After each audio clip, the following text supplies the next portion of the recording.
নমস্কাৰ 24 লাইভ চাই থকাৰ বাবে ধন্যবাদ আৰু এই মুহূৰ্তত লৈ আহিছো এটা ডাঙৰ খবৰ উচ্ছেদক লৈ পুনৰ মুখ্যমন্ত্ৰীয়ে কৰিছে ডাঙৰ মন্তব্য আৰু অখিল গগৈ যেনেদৰে উচ্ছেদিত কৰিছে খেৱা বা উচ্ছেদিতক সাবতি ধৰিছে তেনেকৈ অখিল গগৈ আমাকো সাবতক বা সত্ৰত গৈ তেও সত্ৰাধিকাৰ সকলক সাবতক আৰু লগতে তেও ভকত সকলক সাবতক বুলি উল্লেখ কৰিছে মুখ্যমন্ত্ৰী ডক্টৰ হিমন্ত বিশ্ব শৰ্মাই উচ্ছেদ সন্দৰ্ভত মুখ্যমন্ত্ৰী গৰাকীয়ে কেইবাটাও মন্তব্য প্ৰকাশ কৰা দেখিবলৈ পোৱা গৈছে হবিশেষ তথ্য লৈ আহিছে এই মুহূৰ্তত ৰাজ্যৰ মুখ্যমন্ত্ৰী গৰাকীয়ে পুনৰ কৰিছে ডাঙৰ মন্তব্য উচ্ছেদিত মানুহবোৰ উলাল কৰিমগঞ্জ আৰু মানকাছাৰৰ আৰু উচ্ছেদিত মানুহবোৰ ওলাইছে কৰিমগঞ্জ আৰু মানকাছাৰৰ অখিল গগৈয়ে মানুহক সাবতি ধৰিছে ভাল কথা কেতিয়াবা আমাকো ধৰক বুলি উল্লেখ কৰিছে মুখ্যমন্ত্ৰীয়ে সত্ৰাধিকাৰকো সাবতি ধৰক বৰগীতো শুনক অখিল গগৈ আৰু উচ্ছেদিতক কেৱল সাবতিছে অখিল গগৈ সাপৰলৈ মই খবৰ লবলৈ যাম কিন্তু মই কি ব্যৱস্থা লম হেয়া প্ৰশ্ন মুখ্যমন্ত্ৰী গৰাকী কংগ্ৰেছে ভোটৰ লালসাত চৰকাৰী ভূমিলৈ মানুহ লৈ যোৱাৰ দাবী কৰিছে মুখ্যমন্ত্ৰী ডক্টৰ হিমন্ত বিশ্ব শৰ্মাই আমি জনাইছো এই মুহূৰ্তৰ এটা গুৰুত্বপূৰ্ণ খবৰ কিয়নো এবাৰ মুখ্যমন্ত্ৰী ডক্টৰ হিমন্ত বিশ্ব শৰ্মাই উচ্ছেদ সন্দৰ্ভত পুনৰ কৰিছে ডাঙৰ মন্তব্য 200 বছৰ পুৰণি মন্দিৰ থকা ঠাইত সংখ্যালঘু হৈছে হিন্দু কৰিমগঞ্জৰ মানুহক লখিমপুৰত সংস্থাপন দিয়াৰ কথাই নাই অখিল গগৈয়ে সত্ৰাধিকাৰ সকলকো গৈ সাবতি ধৰক অখিল গগৈয়ে সত্ৰাধিকাৰ সকলকো গৈ সাবতি ধৰক উচ্ছেদক লৈ এনেদৰে ডাঙৰ মন্তব্য মুখ্যমন্ত্ৰীৰ উচ্ছেদিত মানুহবোৰ ওলাল কৰিমগঞ্জ আৰু মানকাছাৰৰহে কেবিনেট বৈঠকৰ অন্তত সংবাদমেলত মন্তব্য মুখ্যমন্ত্ৰীৰ অখিল গগৈয়ে মানুহক সাবতি ধৰিছে ভাল কথা কেতিয়াবা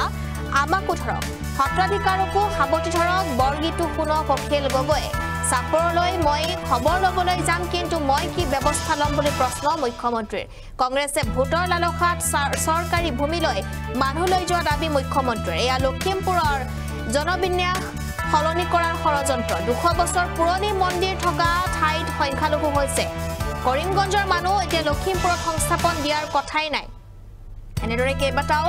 ডাঙৰ মন্তব্য কৰিছে মুখ্যমন্ত্ৰী ডক্টৰ হিমন্ত বিশ্ব শৰ্মাই কেবিনেটৰ অন্তত মুখ্যমন্ত্ৰী গৰাকীয়ে কেইবাটাও কথা উল্লেখ কৰিছে যত উচ্ছেদিত সন্দৰ্ভত এয়া মুখ্যমন্ত্ৰী গৰাকীয়ে প্ৰতিক্ৰিয়া প্ৰকাশ কৰিছে লগতে অখিল গগৈ সন্দৰ্ভতো মুখ্যমন্ত্ৰী গৰাকীয়ে কেইটামান মন্তব্য প্ৰকাশ কৰিছে এই মুহূৰ্তত সেই মন্তব্য শুনাবলৈ চেষ্টা কৰিম কংগ্ৰেছ দলৰ নতুন প্ৰতিচ্ছবি কি যেতিয়া আমি মানুহ এভিকশন কৰিম এটা ভিজিআৰ পৰা তেতিয়াতো অসমীয়া অনা অসমীয়া আমি ক্লাসিফাই কৰিব নোৱাৰো লয়েতো আমাক এটো এলাও নকৰে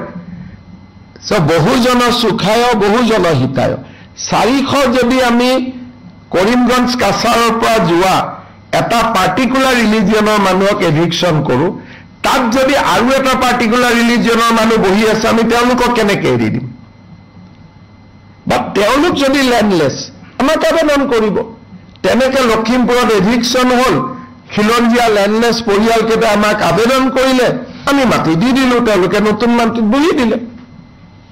এতিয়াও আপোনাৰ এটা আশংকা হৈ গৈছে যে যিখিনি উচ্ছেদিত মানুহ তেওঁলোকে আকৌ বেলেগ বেলেগ ঠাইত হয়তো যাব পাৰে বিজেপি নাথাকিলে সবতে যাব পাৰে তেওঁলোক মই কোনো নাই মোৰ লগত নোৱাৰে কিন্তু বিজেপি নাথাকিলেতো অসমখন লৈ ল'ব এই যোৱা মই আপোনালোকক সংখ্যাটো দিলে আচৰিত হৈ যাব যে যদি অসমত বিজেপি গভৰ্ণমেণ্ট নাহিলেহেঁতেন এই ডেমোগ্ৰাফি ৰেষ্টৰে কৰিব নোৱাৰিলেহেঁতেন আজি আমি লামডিঙত ডেমোগ্ৰাফি ৰেষ্টৰ কৰিলো বৰচলাত কৰিলো গোৱালপাৰা টাউনখন আপুনি জানিব হিন্দু মাইনৰিটি অথচ এখন ওৱান অফ দা হিন্দু মানুহৰ ডাঙৰ চিভিলাইজেশ্যন আছিল সেইটো আজি মাইনৰিটি হৈ গ'ল কেনেকৈ মাইনৰিটি হৈ গ'ল তাতে যিটো ৰাজ্যখিনি ফৰেষ্ট আছিলে বাঘবৰৰ পৰা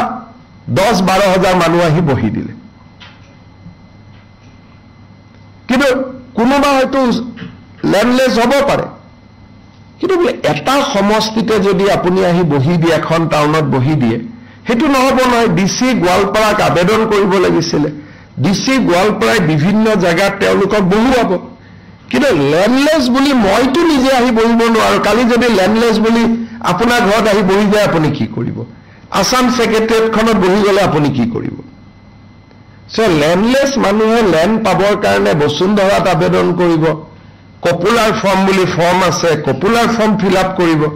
কিন্তু নিজে আহি বহি গৈ যদি ডেমোগ্ৰাফিটো বদলাই দিয়ে আজি গোৱালপাৰাত গৈ আপোনালোকে চাওক উই আৰ টুডে য'ত নেকি হিন্দুৰ 300 বছৰ পুৰণা 200 বছৰ পুৰণা টেম্পল আছে তাত হিন্দু ইজ মাইনৰিটি টুডে মই কোনো ধৰ্মীয় ভিত্তিত যাব খোজা নাই কিন্তু যদি নৰ্মেল নিয়মত হিন্দু মাইনৰিটি হ'লেতেন মোৰ কোনো আপত্তি নাই কিন্তু বৰপেটা বাগবৰ চৰৰ পৰা more than 10-12,000 ফেমিলি আহি পেলাই হিন্দুক মাইনৰিটি কৰি পেলালে আৰু কোনে কৰিলে এজন আমাৰ ফৰেষ্ট মিনিষ্টাৰ আছিল তেওঁৰ দিনত ডিএফও জনো একে মনে মিলা মানুহ দিলে and they have made a full-fledged operation যে আমি ইয়াত মাইনৰিটি কৰি পেলাম আজি কাজিৰঙাৰ লগতে মাদ্ৰাছা এখন খুলি লোৱাৰ কি প্ৰয়োজন আছে তাততো মানুহ গড় চাবহে যায় কিন্তু আপোনালোকে দেখিব যে কাজিৰঙাৰ লগতে মাদ্ৰাছা এখন খুলি লোৱা হৈছে ৰাস্তাটোতে এইটো হয় যে আমাৰ দুৰ্বলতাটোৰ সুযোগ লৈ লৈ যিমান সোমাব পাৰে এটা মাদ্ৰাছাই কৰিব লাগে হোজাইটো কৰিব পাৰে ঢিঙটো কৰিব পাৰে ৰূপহীটো কৰিব পাৰে সামগুৰিটো কৰিব পাৰে কাজিৰঙাখনৰ ওপৰতে কৰি লৈছে আৰু পট্টা মাটিত বহি লৈছে এটা ময়ো একো কৰিব নোৱাৰা হৈছে গতিকে অসমৰ চাৰিওফালে যিবিলাক ঘটনা ঘটি আছে এইটো অখিল গগৈয়ে মানুহক সাৱটি ধৰিছে ভালে আছে কিন্তু আমি যিবিলাক মানুহ মাইনৰিটি হৈ গ'লো অসমীয়া আমাকোতো সাৱটক বৰপেটাত গৈ সত্ৰাধিকাৰজনক সাৱটক কবাত গৈ পেলাই আমাৰ যিমানবিলাক আপোনালোকে জানে যে যি জায়গাত আমি মাইনৰিটি হৈ গ'লো আমাকো সাৱটক না আমিওতো সাৱট খাব খোজো তাকে কৈছো তেওঁ যিটো গান শুনিছে এইটো ভাল কিন্তু মাজে মাজেতো বৰগীতো শুনিব লাগে নহয় বতৰটোৰ বাগৈ হয় নহয় তো গতিকে এই ধৰণৰ ব্যৱস্থাটোৱে তেওঁলোককো লাভ নকৰে তেওঁলোকো দুখীয়া মানুহখিনি নিজে অহা মানুহ নহয় মানুহখিনি কোনোবাই লৈ আহিছে তেওঁলোকেও নাজানে সেইকাৰণে মইতো গৈ মানুহখিনিক মাত দি আহিছো কেইদিনমান পিছত মই চাপৰতো যাম মানুহখিনিক মাত দিবৰ কাৰণে এটা কংগ্ৰেছ দলৰ নতুন